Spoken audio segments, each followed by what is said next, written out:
Jésus-Christ, mon inspiration, comme toujours je vous l'apporte, ce sont des moments d'exhortation, des moments de partage, des moments de conseil pour nous. Je suis la sœur Merveille. Je viens encore avec joie devant vous. Je salue massivement le corps du Christ, plus spécifiquement toute personne qui aura l'occasion, l'opportunité de suivre cette vidéo. Je vous prie de partager, de liker, de commenter pour la gloire de Dieu. Avant d'annoncer le thème du jour, j'aimerais commencer par une petite introduction. J'ai posé des multiples thématiques sous forme de questionnaire en rapport avec le thème d'aujourd'hui. À vous de donner vos réponses. La première question est: beaucoup vont à l'église, mais combien expérimentent la gloire de Dieu? Première question. Deuxième question: il y a beaucoup de chrétiens dans le monde, mais combien sont imitateurs de Christ? Point d'interrogation. La troisième question: plusieurs prières, demandes sont adressées à Dieu, mais combien sont écoutées et exaucées? Beaucoup récitent de leur bouche Jésus-Christ est puissant, mais combien croient à la puissance de la résurrection, au miracle, au prodige et au surnaturel? Ne soyons pas des chrétiens généralistes, des chrétiens dans la foule, mais soyons spéciaux au milieu de plusieurs. Ne vivons pas en dépendant des expériences des autres, mais vivons une intimité avec l'Éternel. Marchons selon le guide du Saint-Esprit. Ne regardons pas ce qui s'est passé dans la vie de l'autre, parce que chacun de nous a une expérience plutôt particulière par rapport à sa vie, par rapport à son intimité avec Dieu. Voilà pourquoi j'ai posé ces thématiques sous forme de questionnaire afin que vous puissiez donner vos réponses par rapport à vos expériences. Parce que chacun de nous expérimente la puissance de Dieu d'une manière à une autre. Nous n'avons pas tous les mêmes histoires. Sans plus tarder, enfin, j'annonce le thème du jour. Le thème du jour, c'est « Regarde au-delà de ce que tu vois ». Regarde au-delà de ce que tu vois. J'ai toujours des thèmes inspirés. Voilà pourquoi cette émission est intitulée « Jésus-Christ, mon inspiration ». Regarde au-delà de ce que tu vois. Regarde au-delà de ce que tu vois. Voilà mon thème du jour. Le verset clé se trouve dans Hébreux 11, verset 1. Je lirai rapidement. Nous connaissons peut-être cette définition de la foi parce que Hébreux 11, verset 1 parle de la foi. Ça définit la foi. La foi est une ferme assurance des choses qu'on espère, une démonstration de celles qu'on ne voit pas. Ça, c'est la première définition. La deuxième définition, voici la deuxième définition de la foi que j'ai tirée dans une version différente de la Bible. Je lirai très rapidement. Croire en Dieu, c'est une façon de posséder déjà les biens qu'on espère. C'est être persuadé que les choses qu'on ne voit pas existent vraiment. C'est une définition parfaite, claire. Toujours sur notre verset, j'ai souligné ici « voir ». Voir vient du verbe « voir ». Voir est tiré du mot « vision ». Et là, j'ai défini qu'est-ce que la vision. La vision, c'est la capacité de voir. Voir son avenir, viser son regard sur un objectif. La foi ici, je l'ai définie comme étant une vision devant nos yeux que l'on poursuit afin de l'atteindre. La foi, c'est aussi une détermination. Parce qu'une personne qui a la foi est déterminée de voir ce qu'il ne voit pas. Donc, des choses invisibles qui existent déjà, mais que nous ramenons au visible. Voilà la définition de la voir au-delà de ce qu'on voit est similaire à une vision qui est un facteur motivant extrêmement fort car elle définit notre destination. C'est exactement comme la voir dans nos yeux et la poursuivre afin de l'atteindre. Savez-vous que la plupart du temps, la valeur des choses est estimée dans les choses que nous voyons? Mais la grandeur des choses se trouve dans les choses qu'on ne voit pas.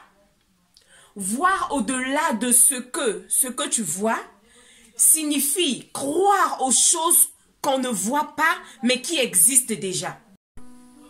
Le peuple de Dieu est souvent dans une pleine confusion. Pourquoi je dis cela? Le peuple de Dieu est souvent dans une pleine confusion dans la distinction de l'invisible et le visible. La dimension terrestre est appelée les choses physiques, les choses que nous voyons. Mais la dimension terrestre, ce sont des choses surnaturelles. Les choses surnaturelles. Le Dieu que nous prions, le Dieu que nous servons, c'est un Dieu qui est spirituel. C'est un Dieu qui est esprit, un Dieu qui opère dans le spirituel. Il opère dans l'invisible. Mais l'homme que je suis, l'homme que tu es, est tripartite. Nous avons un corps, une âme et un esprit. L'homme opère dans deux dimensions. Dans la dimension spirituelle et dans la dimension physique. Je disais que l'homme a la capacité d'opérer dans deux dimensions. Dans deux dimensions, dans la dimension physique et dans la dimension spirituelle. Donc l'homme a la capacité d'attracter les choses invisibles pour l'amener au visible. L'homme a cette capacité-là. Parce que l'homme qui marche en esprit a la capacité d'opérer des choses surnaturelles. L'homme qui marche en esprit est capable d'attracter son miracle. L'homme qui marche selon l'esprit a la capacité d'appeler à l'existence des choses qui n'existent pas. Donc nous avons ce pouvoir que Dieu nous a donné parce que nous sommes des dieux ici-bas. Ramener de l'invisible au visible, c'est de croire en quelque chose qui n'existe pas. C'est d'attracter un miracle qui est encore invisible afin que cela devienne visible. Un homme qui est conduit par le Saint-Esprit opère dans une dimension spirituelle, opère dans une dimension surnaturelle, au-delà de capacités de l'homme, au-delà des capacités humaines, au-delà de la science, au-delà de ce que l'œil peut voir, au-delà. Peuple de Dieu, voici une histoire très intéressante sur les miracles opérés, les miracles qui étaient opérés par Jésus-Christ. J'aime tant cette histoire. Cela se trouve dans Marc 5, du verset 24 au verset 29. Je lirai très rapidement afin d'illustrer qu'est-ce qui s'était passé dans cette histoire pour que nous puissions comprendre de quoi je parle. Je parle de la foi, mais sous-titre, comme sous-titre, j'ai parlé de voir au-delà de ce que tu vois. Donc, voir au-delà des yeux physiques. Voilà pourquoi j'aimerais lire cette histoire, vous raconter cette histoire afin de comprendre, afin de tirer une leçon par rapport à cette histoire. Je m'en vais lire Marc 5, verset 24. Je lis. Jésus s'en alla avec lui et une grande foule le suivait et le pressait. Or, il avait une femme atteinte d'une perte de sang depuis 12 ans. Elle avait beaucoup souffert entre les mains de plusieurs médecins. Elle avait dépensé tout ce qu'elle possédait. Elle avait éprouvé aucun soulagement. Mais elle était allée plutôt en inspirant. Ayant entendu parler de Jésus, elle vint dans la foule par derrière et toucha son vêtement. Car elle disait, si je puis seulement toucher son vêtement, je serai guérie. Au même instant, la perte de sang s'arrêta et elle sentit dans son corps qu'elle était guérie de son mal. Merci Seigneur pour ta parole. Ici, on nous parle de l'histoire de cette femme. Cette femme qui avait tant souffert pendant plusieurs années. Elle avait tant souffert, elle avait parcouru des hôpitaux, elle avait eu à rencontrer des médecins, mais elle n'avait jamais trouvé la solution à sa maladie. Mais ce jour-là, quelqu'un l'avait parlé de Jésus-Christ.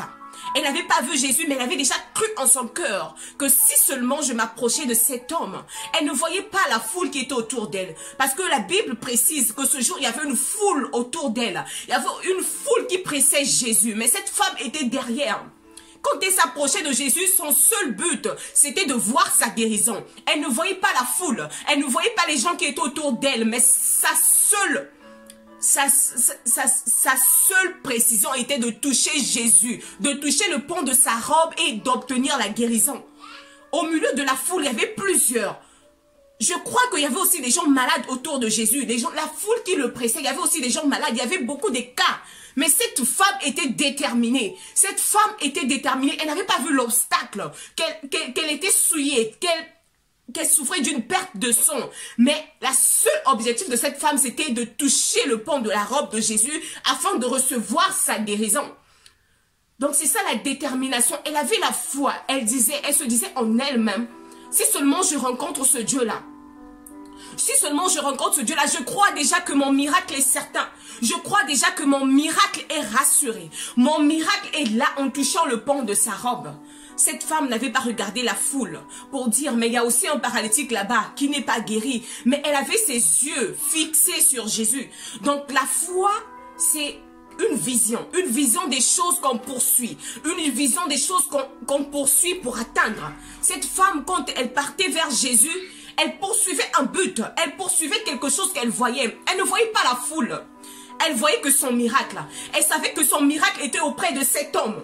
Elle savait que son miracle était auprès de Jésus. En touchant le pan de sa robe, elle avait démontré qu'elle avait cette foi. Elle avait démontré qu'elle avait cette foi. Depuis ce temps, elle était déterminée là derrière en train de chercher un moyen de toucher. La foi a une vision. La foi a une vision qu'on poursuit. La foi est continuelle. La foi n'est pas du genre tu crois en quelque chose et tu n'es pas déterminé. Tu continue de croire. Donc quand tu crois, tu dois continuer de croire que même si aujourd'hui tu ne vois pas, demain le miracle est possible. Même si aujourd'hui tu pries et tu ne vois pas un résultat, mais tu dois continuer à faire confiance au Dieu que tu poursuis. Parce que nous savons que ce Dieu, c'est un Dieu de miracle. C'est un Dieu qui est capable de guérir. C'est un Dieu qui est capable de changer les situations. C'est un Dieu qui est capable de créer un chemin là où il n'y a pas de chemin. Oui, c'était ça le but de cette femme. J'aime tant cette histoire. Une femme qui était déterminée. Elle n'avait pas pensé, mais depuis ces années, j'ai parcouru les médecins. Qu'est-ce qui me prouve que Jésus-Christ sera différent pour me guérir? Parce qu'elle n'avait pas connu Jésus auparavant.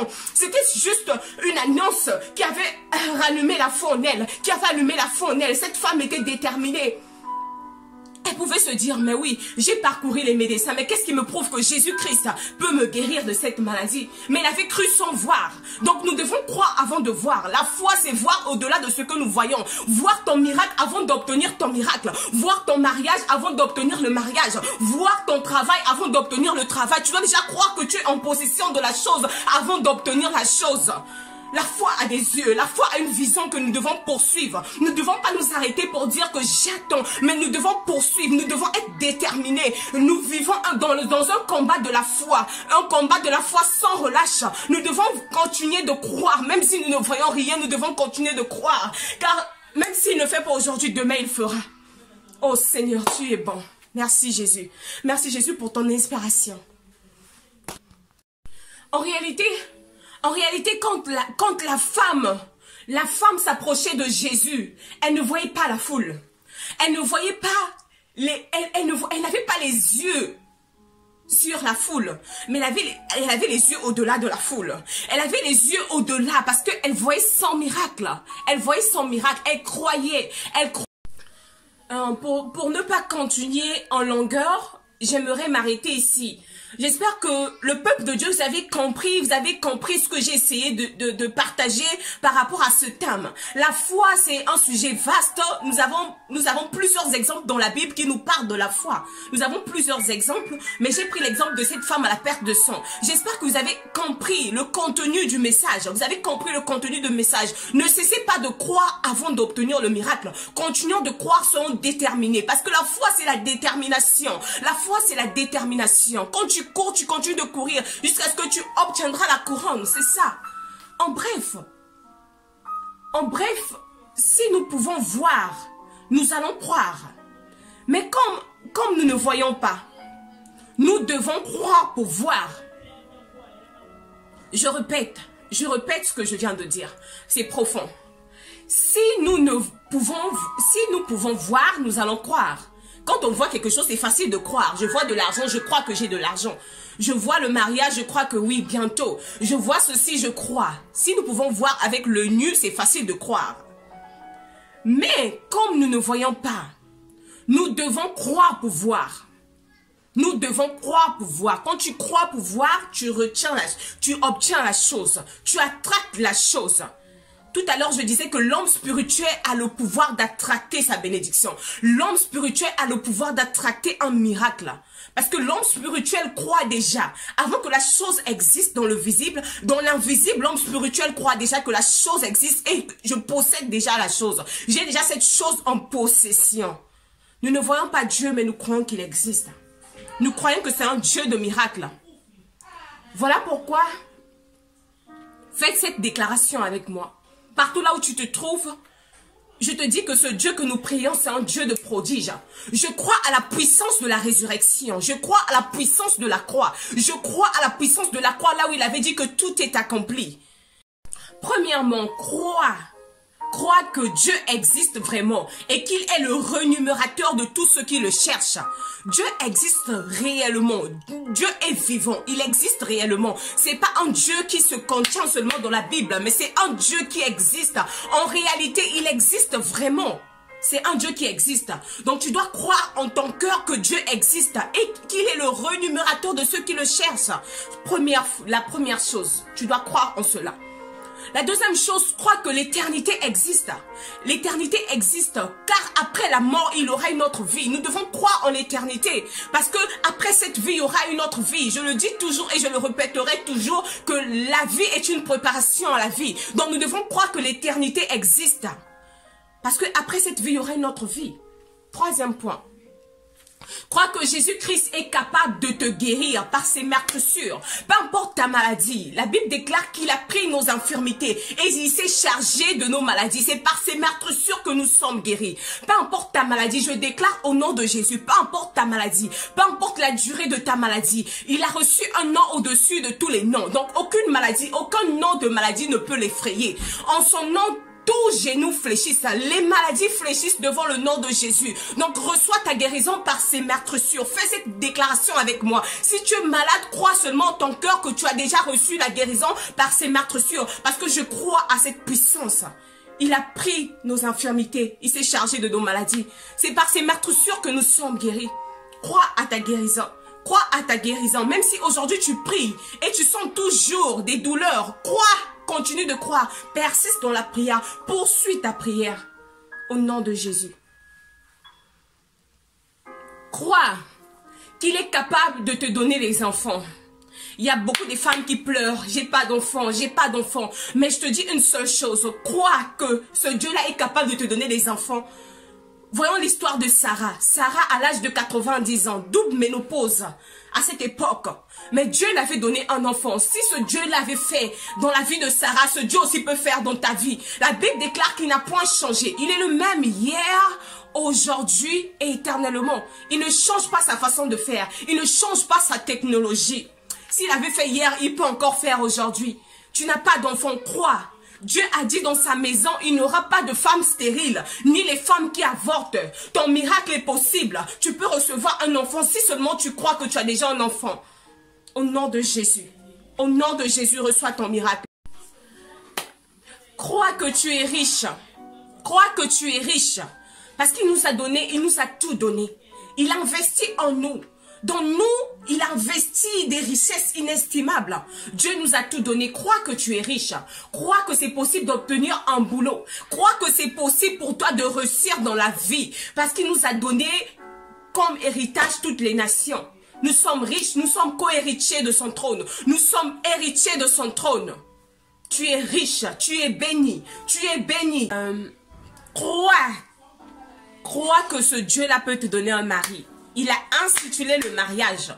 Aujourd'hui, tu n'es pas marié, tu es célibataire. Mais crois que Dieu peut te donner un mari. Dieu peut te donner une femme. Reçois ton miracle au nom de Jésus.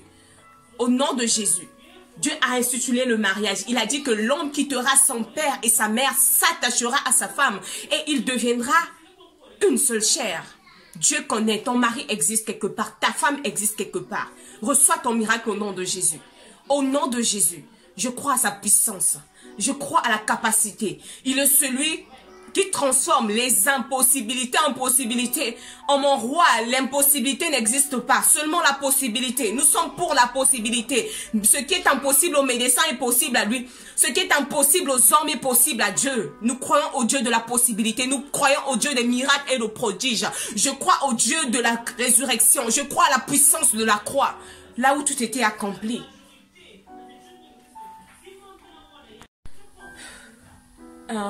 Ici, je parle d'un homme et une femme qui a été blessée pendant longtemps. Une femme qui a les blessures intérieures. Laisse-moi te dire que le Dieu que je prie, c'est un consolateur des cœurs brisés. Il est celui qui console les cœurs. Il est celui qui console les cœurs. Il peut consoler ton cœur. Peu importe les situations, peu importe les blessures que tu as eu à recevoir, je te dis que mon Dieu peut consoler ton cœur. Il est celui qui donne la paix. Là où il n'y a pas la paix. Son intelligence, sa paix surpasse toutes les intelligences du monde. Que ce Dieu console ton cœur. Il est celui qui sonde les cœurs et les reins. Que Dieu vous bénisse. Partout là où tu reçois cette vidéo, partout là où vous recevez cette vidéo, je prie afin que ce Dieu-là puisse écouter ta prière. Je prie afin que ce Dieu puisse te faire croître dans la foi. Que tu puisses croître dans la foi afin que tu puisses avoir l'œil qui voit au-delà des yeux physiques. Que tu puisses voir au-delà de tes capacités, au-delà de ce que tu peux faire. Crois en ce Dieu-là. Que Dieu vous bénisse. Je vous remercie. Je vous prie de partager la vidéo. C'est très important de partager la vidéo afin que toute personne puisse recevoir la bénédiction. Parce que Dieu ne parle pas en vain. Dieu ne parle pas en vain. Dieu parle par ses serviteurs. Il utilise ses serviteurs comme instruments afin d'instruire son peuple. Parce que la Bible dit encore que mon peuple périt par manque de connaissances. Toi qui as reçu cette vidéo, je te prie de la partager. En la partageant, une autre personne pourra être bénie. Merci. Que Dieu vous bénisse abondamment.